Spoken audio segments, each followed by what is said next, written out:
وبس.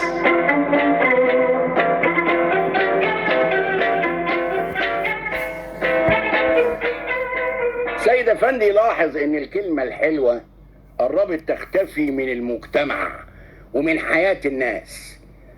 قال لعبد افندي الحكاية دي. عبد قصدي كلمة الحب، كلمة التشجيع، كلمة الصدق، كلمة التسامح. دلوقتي الواحد يدور على اي كلمة من دول ما يلاقيش. الدنيا جرالها ايه يا عبده؟ عبده قال له انا مش فاهم لحد دلوقتي انت قصدك ايه بالظبط. انا بتكلم كلام عام يا عبده، مش بشتكي بشكل شخصي. هدي لك مثال علشان تفهم انا عايز اقول ايه.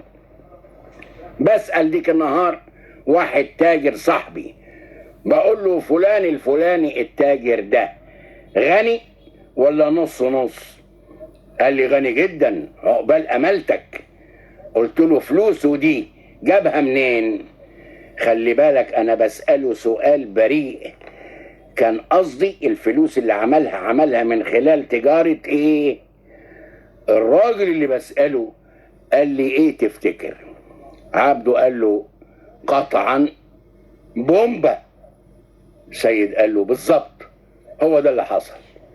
قال لي بيقولوا انه بيشتغل في المخدرات في الاول لحد ما عمل فلوس جامدة، وبعد كده اشتغل بالتجارة، علما باني عارف ان البومبا اللي اداها له مش صحيح. يعني الراجل ما اشتغلش في المخدرات ولا حاجة، بالعكس كان تاجر امين ونشيط، وبسبب نشاطه وامانته عمل فلوس. كان زمان يا عبده لما حد يسأل تاجر عن تاجر تاني كان يمدح فيه، دلوقتي يديله بومبا. ليه؟ ما تفهمش. ايه سر ان الناس نسيت كلمة الصدق؟ مش بس كده، دلوقتي مين اللي بيقول الكلمة الحلوة؟ نادر اللي بيقولها، نادر انك تسمعها. تسأل واحد عن واحد يقول لك ده بيغش، او ده حرامي، او ده نصاب.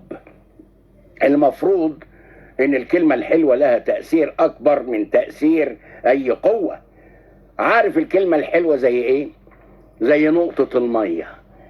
لو رحنا لصخرة ضخمة وضربناها بالمدافع الرشاشة، الطلقة هتخدش الصخرة لكن مش هتقدر تخرمها.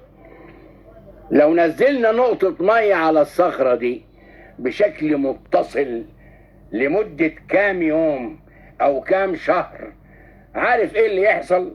الصخرة هتتخرم. يبقى المية اقوى ولا الرصاصة؟ المية اقوى، والكلمة الحلوة اقوى. كلمة التشجيع مطلوبة في المدرسة وفي البيت وفي النادي وفي الشغل وفي اللعب. من غير تشجيع الناس تقف مكانها ما تتقدمش.